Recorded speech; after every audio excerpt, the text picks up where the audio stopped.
अस्सलाम वालेकुम, मैं हूँ रज़वान अशरफ।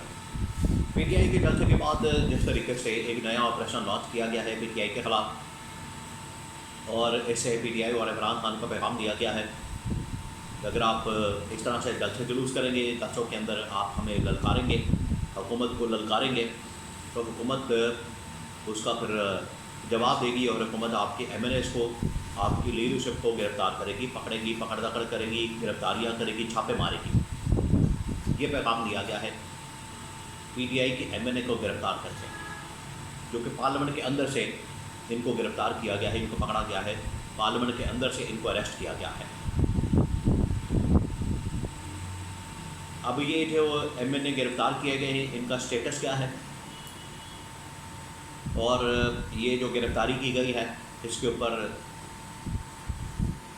कौन मालूम करेगा कि किसने गिरफ़्तार किया, किस तरह से गिरफ़्तार किया गया, किसने ऑपरेशन लॉन्च किया, किस वक्त ऑपरेशन लॉन्च किया गया, कहाँ पर यह फ़ैसला किया गया, इसके बारे में बड़ी अहम तरीन इन्फॉर्मेशन मेरे पास मौजूद है, वो आपके साथ में शेयर करता हूँ। देखिए,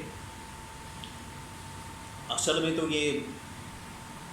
गवर्नमेंट ऑफ पाकिस्तान की या हुकूमत पाकिस्तान की, और उससे बढ़कर जो स्पीकर कौमी असम्बली है, जो कि इस हाउस का कस्टोडियन होता है,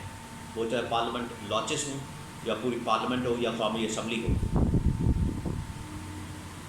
ये उसका कस्टोडियन है। उसके पास ये पावर है, इख्तियार है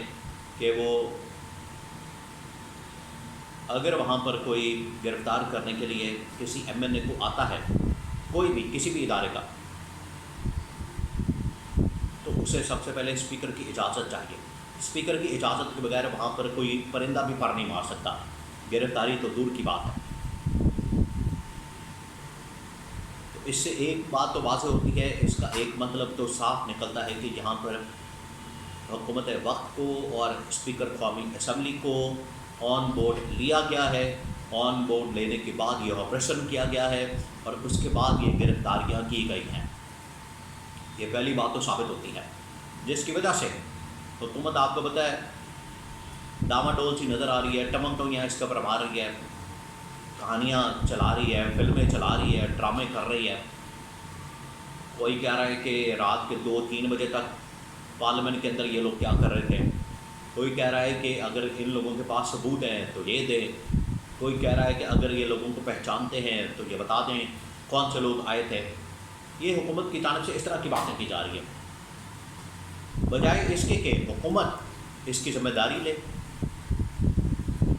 इस वाक़े की तहकीकात करें, इस वाक़े की तहकीकात करने के बाद तय तक पहुँचे, कौन आए, किस वक्त आए, किन लोगों ने गिरफ़्तार किया, किन लोगों ने अरेस्ट किया, किन लोगों ने पकड़ा, किन लोगों ने छापा मारा, किसकी इजाज़त से मारा। ये पूरे मामले की तहकीकात करने के बजाय ये कह रहे हैं कि ये MNAs का कसूर है। आप अंदाज़ा करें इनकी अकल का, उनके ऊपर डाल रहे हैं। ज़िम्मेदारी आपकी है, हुकूमत की है, custodian of the house speaker की है कि वो सारे इस मामले की तहकीकात करेंगे। पहली बात। दूसरी बात ये है, ये जिस तरीके से गिरफ़्तारियाँ हुई हैं, जिस तरीके से छापा मारा गया है, जिस तरीके से अरेस्ट किया गया है पार्लियामेंट हाउस से, इसके ऊपर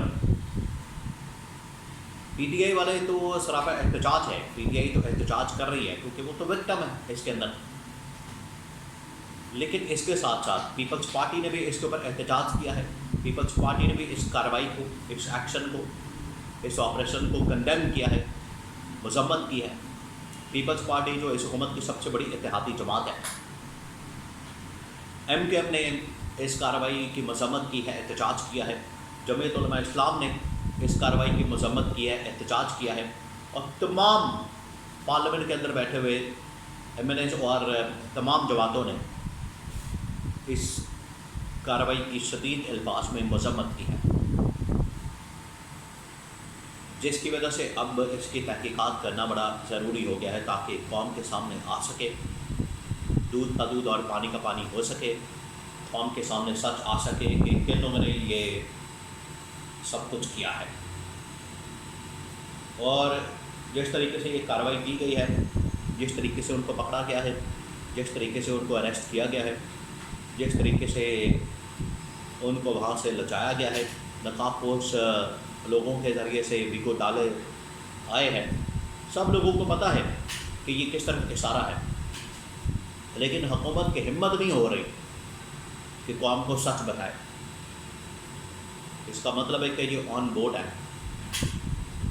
یہ آن بورڈ ہے، ان کو پہلے سے نالج تھا، ان کی نالج میں تھا، جو اس کے بعد یہ آپریشن لانچ کیا گیا ہے۔ اور حکومت، آپ کو پتہ ہے کہ حکومت جو ہے وہ سارا کچھ تو اسٹیبلشمنٹ کے اوپر ڈال دیتی ہے، اپنی ذمہ داری لینے سے انکار کر دیتی ہے، اپنے کندھوں پر کوئی ذمہ داری نہیں لیتے، سارا کچھ اسٹیبلشمنٹ کے اوپر ڈالتے ہیں، یہ بیچ میں سے نکل جاتے ہیں۔ یہ اس بات کو بھی سمجھنے کی ضرورت ہے اسٹیبلشمنٹ کو، کہ جو بھی یہ کام کیا جاتا ہے یہ پکڑ کے جو اسٹیبلشمنٹ کے کھاتے میں ڈال دیتے ہیں، اچھا کام جو ہوتا ہے وہ اپنے کھاتے میں ڈال دیتے ہیں حکومت والے، برا کام جو ہوتا ہے اسٹیبلشمنٹ کے کھاتے میں ڈال دیتے ہیں۔ اس بات کو بھی سمجھنے کی ضرورت ہے، اور اسٹیبلشمنٹ کو اپنے آپ کو الگ کرنے کی ضرورت ہے اس حکومت سے، نون لیگ سے، کیونکہ اب تو پیپلز پارٹی نے بھی اس کے اوپر احتجاج کیا ہے، پیپلز پارٹی نے بھی اس کی مذمت کی ہے۔ اب 10 MNA PTI کے ان کو پکڑا گیا ہے، گرفتار کیا گیا ہے، ان کو ریمانڈ کے اوپر بھیج دیا گیا ہے، کسی کو فزیکل ریمانڈ کے اوپر، کسی کو جوڈیشل ریمانڈ کے اوپر بھیج دیا گیا ہے، لیکن ان کے پروٹیکشن آرڈر جاری کر دیے گئے ہیں اسپیکر قومی اسمبلی ایاز صادق کی جانب سے، تو کہا گیا ہے کہ ان کو پروڈیوس کیا جائے، ان کے پروٹیکشن آرڈر نکالے گئے ہیں، کیونکہ یہ پارلیمنٹ کے اوپر حملہ ہے، یہ ادارے کے اوپر حملہ ہے، 25 کروڑ عوام کے نمائندہ پلیٹ فارم کے اوپر حملہ ہے، جس طرح سے یہاں پر بات کی جاتی ہے، اور اس کو یہ کمپیئر کیا جا رہا ہے کہ جیسے GHQ کے حملہ، GHQ کے اوپر حملہ، کور کمانڈر ہاؤس کے اوپر حملہ، یا باقی عمارتوں کے اوپر حملہ، اس کے اوپر تو بڑا شور مچایا جاتا ہے، لیکن آج جب پارلیمنٹ کے اوپر حملہ کیا گیا ہے، پاکستان کے 25 کروڑ عوام کی نمائندہ پارلیمنٹ کے اوپر، قومی اسمبلی کے اوپر حملہ کیا گیا ہے، تو کیوں کوئی شور نہیں مچا رہا، کیوں سارے خاموش بیٹھے ہوئے ہیں، اور صرف ایک جلسے کو جواز بنا کر، اور یہ جن لوگوں کو گرفتار کیا گیا ہے ان کے اوپر اگر آپ FIR پڑھیں، آپ اپنی ہنسی نہ روک پائیں، اس قسم کا مذاق کیا گیا ہے کہ کسی نے بکی کے اندر مکہ مار دیا، کسی نے جو ہے وہ بندوق کا بٹ مار دیا، کسی نے جو ہے وہ کن پٹی پہ بندوق رکھ دیا، کسی نے جو ہے وہ پیٹ کے اندر لات مار دی ہے، مکہ مار دیا ہے، کسی نے دھکا دے دیا ہے پولیس والوں کو۔ یہ اس طرح کے مقدمات کر کے FIR کاٹ کے تو ان MNAs کو گرفتار کیا گیا ہے، ان کو حراست میں لیا گیا ہے۔ اسی سے آپ اندازہ کر سکتے ہیں کہ یہ صرف انتقامی کارروائی ہے جو حکومت کی جانب سے کی جا رہی ہے، اور کچھ نہیں ہے۔